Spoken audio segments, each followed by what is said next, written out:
Texas Alcoholic Beverage Commission. We are here today to discuss the TABC-led operations that occurred on October 18th at 9 different Houston area bars. Before we begin, I'd like to list 3 priorities of this press conference. First, we will provide a high-level briefing of the operation, but please understand that the investigation is ongoing and some of the details are still not available and some we are not going to be able to share today because of the ongoing investigation.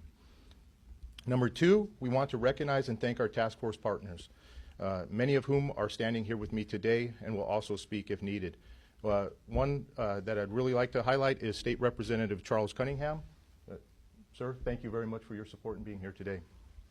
And third, and most importantly with any of these types of operations, is we are here to seek out information on potential human trafficking victims and ensure that we can help as many people as possible. To begin, TABC led simultaneous operations at these 9 locations with the help of the Houston Police, Harris County Sheriff's Office, DPS, the FBI, and many more agencies, to include the Human Trafficking Rescue Alliance, which is housed here at the Houston Police Department. In total, over 200 people, both peace officers, criminal analysts, and victim services professionals from non-governmental organizations were involved. I am very proud to report that each operation was conducted safely and quickly. We identified over 80 women inside these locations who were possible victims of human trafficking. We also executed 4 arrest warrants related to the investigation. Each of these locations was then issued an emergency order in accordance with Alcoholic Beverage Code 11.614, which authorizes TABC to suspend a business for up to 90 days if the business would constitute a continuing threat to public safety. Also, none of this would have been possible without our partners. TABC is a relatively small agency with just over 200 peace officers. Therefore, the cooperation and sharing of resources was vitally important to the success of these operations. To quote J. Edgar Hoover, the most effective weapon against crime is cooperation. The efforts of law enforcement agencies with the support and understanding of the American people. Lastly, we are taking a very victim-centric approach to this investigation. You will hear from the TABC Victim Services Coordinator very soon. She will speak in both English and Spanish. She will provide additional information on how potential victims of human trafficking can report it to TABC or other agencies for help. Again, thank you for being here. I will turn this over to TABC Chairman Kevin Lilly for additional comments, and we will be available afterwards for questions at the end. Thank you, Chairman Lilly. Yeah.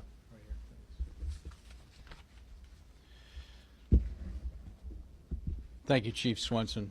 My name is Kevin Lilly, for the record, L-I-L-L-Y. I am chairman of the Texas Alcoholic Beverage Commission. I want to thank all of you here. I want to thank all of our partners as well as members of the media to talk about this important operation and also this important situation. I really want to extend my gratitude to the Human Trafficking Rescue Alliance, HATRA, which is essentially a task force designed to deal specifically with human trafficking, also with the partners that Chief mentioned, the FBI, Sheriff's Department, Sheriff Gonzalez, thank you, sir, District Attorney, DPS, FBI, Homeland Security, State Department. What's important about that is that this is a collaboration between state, federal, and local law enforcement. As the Chief alluded to, this crime is so large that we have to use every resource that we can, both at the federal, state, and local level. And today's operation, or this week's operation, I think was reflective of that. I think it also reflects TABC's broader mission that if we can cut off the lifeline for the cartels and the traffickers by shutting down the venues where these heinous crimes occur, that can have, I think, a very important effect. And as he mentioned, this was not an easy operation. If you can imagine one operation is complicated enough, imagine 9 simultaneous operations basically throughout the city of Houston at exactly the same time involved flawless precision and cooperation. This really was an extraordinary day for law enforcement in this country, and everyone behind me is to thank for it. And yet, despite the heroism of the officers who went into harm's way, knowing there could be armed individuals behind those doors, and were, despite that, this is still a drop in an ocean of human trafficking that exists. Recent study by the University of Texas said that there, at this moment, now, over 300,000 victims of human trafficking in the state of Texas, including 80,000 children. Let that soak in for a minute. 80,000 children being sexually abused for profit. That's about 1% of our population. If you extrapolate that to the United States, that number could be in the millions. It's a business model. Why is it so prevalent? Human trafficking is the most profitable underworld enterprise that exists. Now, narcotics is obviously much larger. However, if you think about narcotics have to be replaced. Narcotics have a supply chain. You use one, dispose it, and it has to be manufactured, distributed, and sold. The grotesque reality of human trafficking is that a human being is reusable again and again and again. And we are providing that inventory to the cartels. Most of you know that the process of coming across the border is completely controlled by the cartels. Federal, state, local officials will all agree on that point, that no one steps across the border without the cartel's involvement, and that involvement is monetary. If you are a family and you come across the border, you have to pay $10,000, $20,000, $25,000 for passage. That's money they don't have. These are poor individuals, some who have walked 500 miles, only to find out that they have to pay a toll that they don't have. And so what is the outcome? If you're a man, you'll pay it off by slave labor as an indentured servant. And unfortunately, if you're a girl, if you have a daughter, 15, 13, 16, she'll be told that she'll be working in a bar, as I'm sure many of these girls were, as a waitress, only to be enslaved in a perpetual life of misery and horror. What we have created, ladies and gentlemen, is not the American dream. But for these people, it's the American nightmare. I witnessed myself the deplorable conditions of these establishments. It was horrific. They look on the outside like a regular bar or a nightclub with a bar, a dance floor, pool tables. But behind them is a labyrinth of hidden rooms, cement floors, closet size with soiled mattresses, an actual house of horrors hiding within the trap doors and secret doors of these establishments, where these young women run through an assembly line of horrific treatment and sexual abuse, some 30 times a day, from 4 in the afternoon until 2 in the morning. Imagine that. These are daughters. These are children. These are sisters going through this awful experience at the hands of these cartels. But the cartels operate in the shadows. You wonder, why does this take so long? They're sophisticated. They're well armed. They're well lawyered. They're well funded. They have surveillance. They're sophisticated foes. The amount of intelligence that has to go in, the amount of cooperation with all of our partners to take this to them is incredibly complicated. Ladies and gentlemen, like a shadow disease, the cartels are a parasite, and they have invaded our country. They are infecting our nation. They are the true existential threat to this republic, and they're operating everywhere. It's not just Houston. This is not a Houston problem. This is not a Texas problem.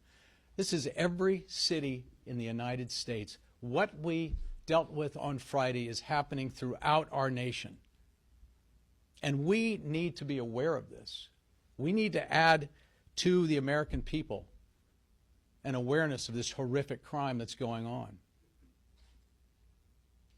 For thousands of parents who have lost their children to fentanyl, the hands of the cartels, for the hundreds of thousands or more children now being locked in sexual slavery, it's too late.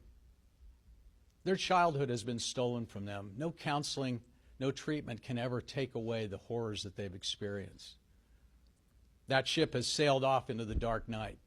But we can act now. And this is not a political statement. This is not for Democrats or Republicans. This is for humanity. The open border has created the American nightmare.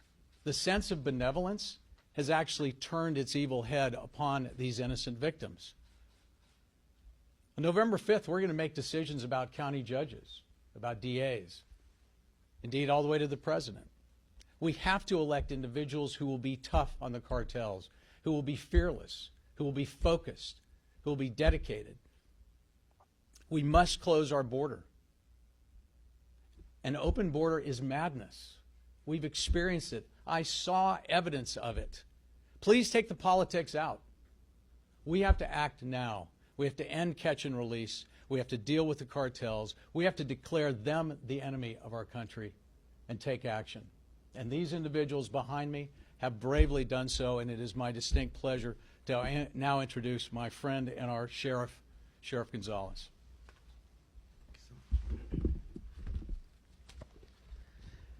Chairman Lilly, thank you so much. Chief Swenson, David Witt, to all of the TABC team, thank you so much for leading this initiative. To all our partners, Chief Tin, thank you, and the Houston Police Department for hosting us here today and being a part of this, representative and our DPS partners and everyone gathered here. Human trafficking is something that is a near and present danger, and I think that this operation really highlights that. For far too long, there's some in our community that believe that this is something that is happening abroad, somewhere else, in some foreign country. It's happening here in our backyard. And that's why I think it's so important for us to have a laser focus, work collaboratively to try to put an end to human trafficking. And as the chairman stated, on this occasion, we were only able to help 80 persons, but I want to say that we helped 80 that particular day. But our commitment isn't going to end there. And for those operating, these human trafficking criminal organizations, we're coming after you. We've been focused at the sheriff's office. We have a proactive human trafficking team. We have a reactive human trafficking team. We've led 6 operations here in the last couple of years that we proactively go and seek runaways that have fled from home because we know that they are easy targets for these cartels and these human traffickers that will take advantage of their home situation and try to, again, bring them into criminality. And so for us, it was an honor to participate in this initiative. I really want to commend TABC for taking a holistic approach. You heard the chairman state about victim services. You're going to hear from them here soon. It's not just about enforcement only. We know that really make a positive impact on this issue. It's not just about enforcement. We can never arrest our way out of issues with only that one singular approach. We've got to make sure that we're providing the support needed so that these survivors can continue and have a better quality of life, that they can deal with the trauma, the horrific things that they've seen and experienced because they've fallen prey to human trafficking and hopefully be able to, again, get their lives back on the right direction. I want to commend our team. We have Captain Perry, we have Major Suarez that are here, as well as Lieutenant Johnny Reyes, Lieutenant Haberlin on our team that also helped out, Sergeants Alds and Castro that were significant. We made up a part of that 200 member team of law enforcement and professionals that came together to make an impact. I also want to bring your attention to this map real quick, because if you could see it, no part of the county is spared. If you could see it, it can go in many parts. And this one we focused on East and Northeast Harris County, but I guarantee you, and we know far too well what happens out here on Bissonnet, it's happening everywhere. We have 1,700 square miles, and all of it is a potential target. We're a port city. We're a major corridor for railroads and highways. And so we're very vigilant of that and very aware of it. And so we're going to continue to double down on these initiatives. Whenever Chairman Lilly calls, we're there. We're here. We're there to support. We want to do everything we can to root this out of our community. We want to make sure that we're raising awareness. And I also want to say that this isn't just something that law enforcement can attack alone. We need our community to be involved, to call in those tips, look for those safe houses, look for those operations. Do not patronize these businesses that are having these children, because you're supplying, you're contributing to that supply and demand situation that really makes it so lucrative. You know, it's against the law. We're going to find you out, and we're going to make sure that we hold you accountable, and that we trust that the criminal justice system will prosecute to the fullest extent of the law. So again, very honored to be a part of that. Want to thank all the partners here, all the ones that can be in this room right now that put their life on the line that night to go into these dark quarters, these dark places, that want to operate in darkness and the shadows to make sure that they conduct this criminal activity. They put their life in harm's way to go out and root this crime from our communities. There are also a lot of narcotics trafficking that happens in this establishment. There's a lot of intoxicated drivers that leave these establishments as well. These after-hour clubs, these sport bars, these cantinas, these lounges. Call them what you may, it's still the same thing. It's a criminal enterprise, and it's not going to be tolerated. Just briefly in Spanish. Estamos aquí para apoyar esta iniciativa que inició la organización estatal de TABC. El Chairman Lilly ya anunció un poco de la investigación. Hubieron más de 200 personas involucradas en esta operación que ocurrió este viernes pasado. Pudimos rescatar a 80 personas víctimas de trata de personas. Y es algo que tenemos que parar. No es algo que solamente pasa en el extranjero, pasa aquí también. Ven aquí que 9 bares, clubs, cantinas fueron cerradas ese día y pudimos rescatar, como mencioné, 80 víctimas. Que ojalá que les podamos dar ahora los servicios necesarios para que puedan continuar con su vida en una mejor manera.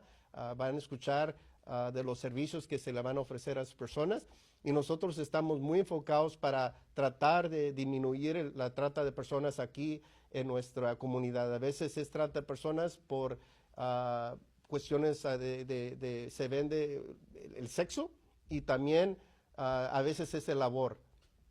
Entonces los carteles toman ventaja de esas personas que están tratando de buscar el sueño americano, y toman ventaja, y después obviamente tienen que pagar mucho dinero para tratar de salir de esa situación y por ser trasladados aquí, y nosotros estamos conscientes de eso. Entonces fue un gran honor contribuir y colaborar con todas las agencias que están aquí al nivel estatal, de TABC, DPS, Houston Police Department, la oficina de alguacil, y otros que están aquí también, y le agradezco a todos los que fueron parte de esta iniciativa. Muchas gracias. Thank you to the sheriff. Very, very appreciative of your support and your help with these operations. Next, I would like to bring to the podium HPD Executive Chief Ben Tin. Hey, good morning, everyone. My name is Ben Tin, last name T-I-N, Executive Assistant Chief for the Houston Police Department. That's the toughest part. After two great leaders have spoken, by the time I get to me, is I pretty much going to repeat and reiterate the same thing, but it is important. The reality is this is typically a joint operation, but I don't want to steal the thunder away from TABC. The agents have put like years and years of investigation into this. It's safe to assume that they have time away from the family, burn a lot of midnight oil to take us where we need to be on Friday. Just be mindful on Friday, last Friday, while most people, go enjoy the Friday with the family, those agents were out there executing those warrants, putting themselves in harm's way. So I just want to give those agents and TABC a shout out. But the second thing I do want to talk about is to reiterate what Sheriff and Chairman said, is the cooperation and the integration of our resources, here. I know the bad guys know this, we have some staffing challenges, but the reality is, hey, we are united here. So as the Chairman and Sheriff mentioned, we have the local, the county, the state, the federal, and all those resources. We're going to join force to make sure we integrate and synchronize to correct a problem that we have, in our country. Now, I definitely don't want to leave out, those NGOs that were involved, and also the victim services personnel, because the sophistication of this particular investigation, sometimes, like Sheriff just mentioned, we just can't go and arrest our way out of a problem. The reality is we have all those extra resources from victim services to our NGOs out there to support the initiative, meaning the fact that after the initial contact, they were actually out there, provide all those resources, provide all those forensic resources they have, interview they may have, to truly have a center, a victim center, and a trauma-informed way to help those victims and survivors. So I don't want to, undermine their role. Their role is extremely critical with all the NGOs and all the victim services personnel. Now, I did not conduct those interviews, but I can only imagine, what those stories they may get. But the last piece I do want to talk about is our community. Despite our best efforts, and all the local, state, county, federal resources join, we at best have the number in thousands. What I ask of you is the community to be aware of this problem, to make sure you be the ears and eyes, because you are the first and the last line of defense. Collectively, we are in the thousands. But as a city, if we all be aware of what we're looking for, we're in the millions. A million sets of eyes can look out there to look for stuff that report to us, right? But with that said, Chairman, thank you for the opportunity to participate in your operation. Then I definitely want to give you guys a shout out on your operation. Thank you, Chief. Thank you. Thank you, Chief. Very well said. Next, we'll bring to this podium the TABC Victim Services Coordinator, Rachel Wellington. I'd like to say something as she makes her way up here. Rachel, we actually first met Rachel. She was working for one of the non-governmental organizations that we spoke about today, and she did such a fantastic job, we decided we needed her on our team. And we actually applied for a grant through the governor's office and received that grant. So she is actually funded, and I'd like to note that to the governor's office, but the legislature, their support in this and having a victim-centric approach. So turn it over to Rachel. Good morning, everyone.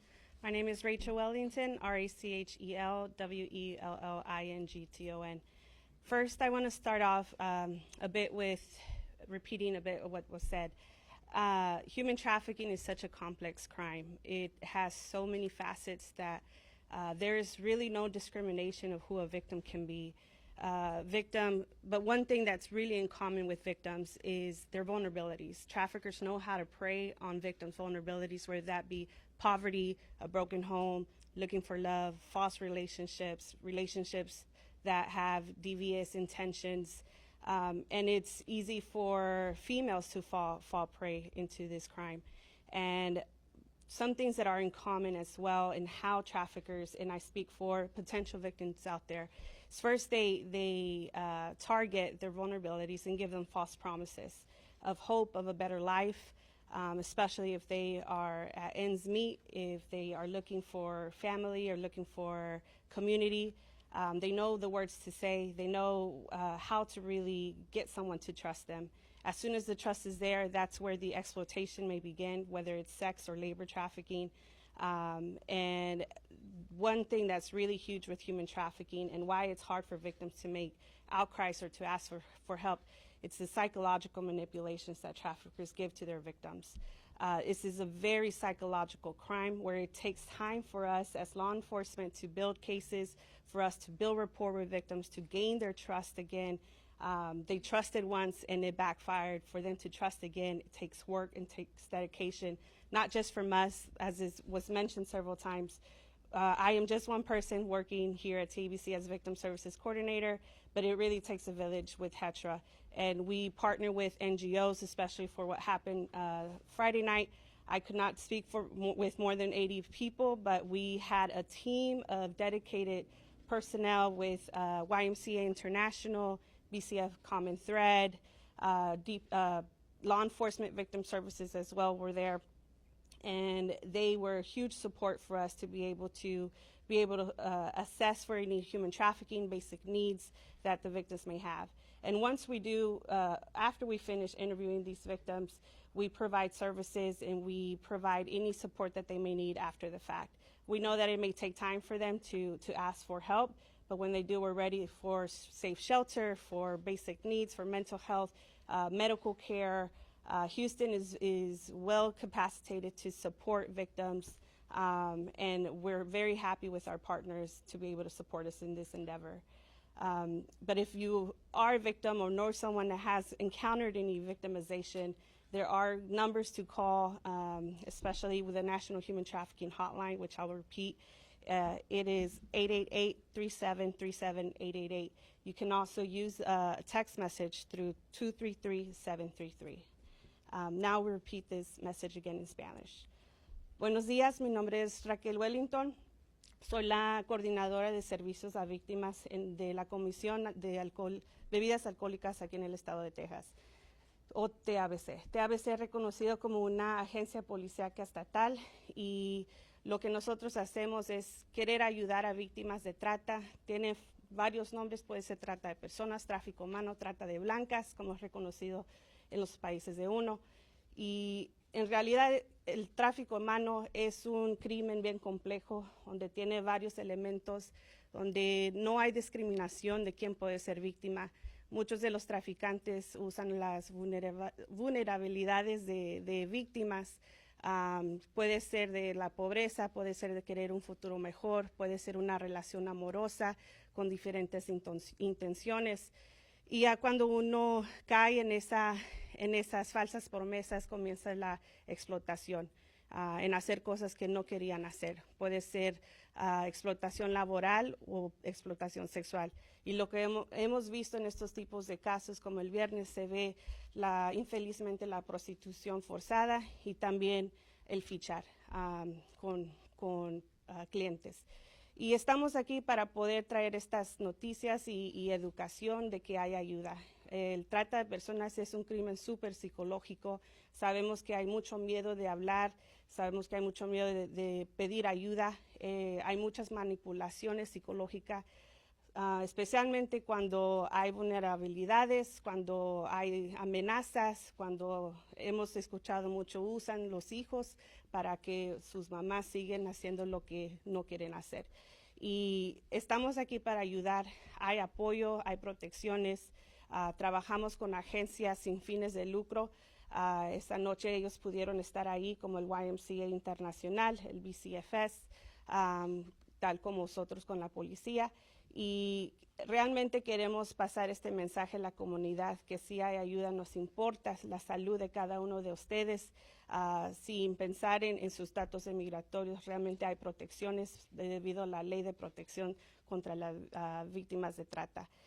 Si usted sabe de alguien que ha pasado por este crimen, si usted mismo ha pasado por algo, sí hay un número nacional que uno puede llamar para poder obtener ese apoyo. Y lo voy a decir aquí, es el 888-3737-888. También pueden usar el número de texto 233-733. Muchas gracias.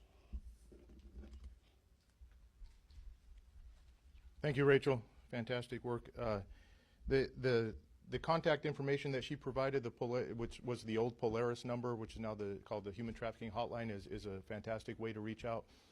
DPS also has a fantastic way to report these types of crimes. Their iWatch program, which works really well. TABC also, through our online portal, we have where you can file a complaint and you can be specific on the human trafficking allegations.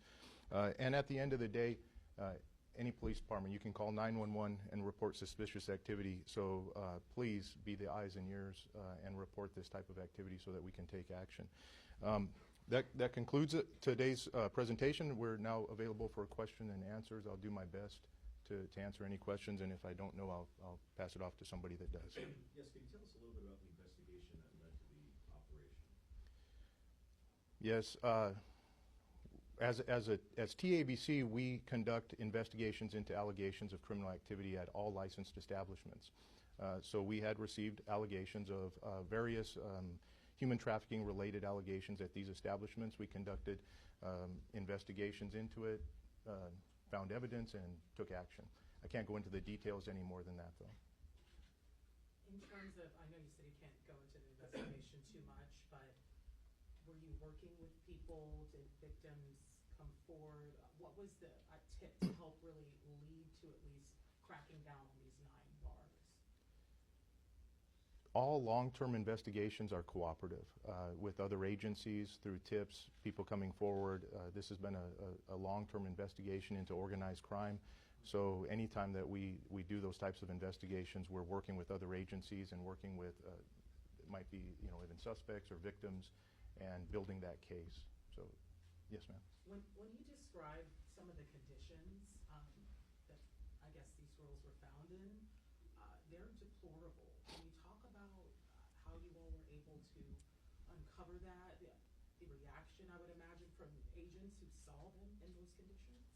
Sure. I won't talk about these 9 locations because of the ongoing, but this, as a lot of the speakers spoke about this morning, this isn't the first time we've found locations like this. This is the first time we've taken such a large, quick action on so many locations at once. But it is deplorable. It is quite disgusting. We find hidden rooms quite frequently in the back where sex acts are occurring. They don't occur out in the public, so you'll have what appears to be a normal bar, but then a deal is made with a female patron or a male patron at times, and for money, for exchange of money, and they will go to a back room and engage in sex, and then come out usually 10, 15 minutes, and it's not a sanitary situation. In fact, it's quite horrific, to be honest with you. Yes. When we talk about the victims, what happens to them now? Are they getting the help they need? Where are they essentially? I don't want to get into these victims, but I will say, having worked human trafficking investigations, it is one of the most difficult investigations that I think law enforcement can ever get into, other than maybe homicide investigations or things of that nature. And it's because the victims a lot of times do not see themselves as victims, right? They're either from runaways from a house that they're trying to escape. They're undocumented immigrants that have come to this country looking for opportunities, and then we come in and we're explaining to them that you're a victim, and they don't necessarily see that because where they came from, this is actually better. So getting those victims to come forward and actually make outcries is one of the most difficult things that we have in these types of investigations. Out of the 80 that were potential victims, were any of them underage, and if so, how many? I honestly don't know, and even if I did know, I couldn't share that information. But I honestly don't even know how many, if we've even determined how many were underage. Of course, if they're undocumented immigrants, they might have fake passports or fake identification. So I don't know yet. We're still pretty fresh into this. What's your biggest message to these bars who are essentially masking themselves as bars, but it's organized crime happening with human trafficking behind closed doors? It won't be tolerated. The legislature provided TABC with specific money, I believe it was 2 sessions ago, and made human trafficking one of our primary objectives to focus on and eradicate from the alcoholic beverage industry, and that is what we are going to do. How many more do we suspect that this could be going on in our city? Oh, I don't want to speculate. Yeah, I don't. What are the names of the 4 people who were arrested? Can't share that. They were arrested Friday. Yes, sir. Yes. The charges, at least, can you share that? I'm not even sure, so I don't want to speculate. They would be human trafficking related, drink solicitation, prostitution. All the charges were in that arena, but I'm not sure whether they were felonies or misdemeanors. Right, one more question, please. No more questions. How do you differentiate someone who's being trafficked as opposed to somebody who's doing it of their own free will? Interviews. Yeah, definitely, whether there's money exchange too, some type of exchange between the trafficker and the victim. I mean, that's going to be the primary indicator there. It doesn't necessarily always have to be money, but some goods or services that are exchanging hands from the trafficking victim and the trafficker. But a lot of times that's part of the interview process that comes afterwards. Thank you very much. I greatly appreciate it. Are you all able to give the name of the cartels involved, or is that? No, sir. No, sir. Thank you. How is their role in this, like, huge? He mentioned that they're like the masterminds behind all this. Can we draw the connection between the two? Money. Money drives everything. I think Chairman Lilly said it very well. An analogy is we're finding also illegal importation of alcohol coming into the country. It has nothing to do with this case, but it's because of the money, because they can bring in illegal alcohol and they can sell it for a higher cost. They can bring in people and they can abuse those people over and over and over again and make more and more money. It's all about money, whether it's drugs, people, illegal alcohol, it's all about the money. How difficult will it be to take them on? They're pretty dangerous. Yeah, I mean, this is an example of what it takes. I mean, we have, you know, everybody from DPS to our state representatives to the sheriff's department to locals to NGOs to victim services. I mean, it takes a lot of cooperation, a lot of coordination, a lot of intelligence sharing, which I think is very important. That we don't operate in silos, and to take out organizations, it's a team effort. 200, it was about 200 agents involved? Yes, ma'am. Yes, ma'am. And no one was hurt in this process? No, ma'am. Agents? No, ma'am. We had each location under our control, for lack of a better term, within 10 minutes. Thank you.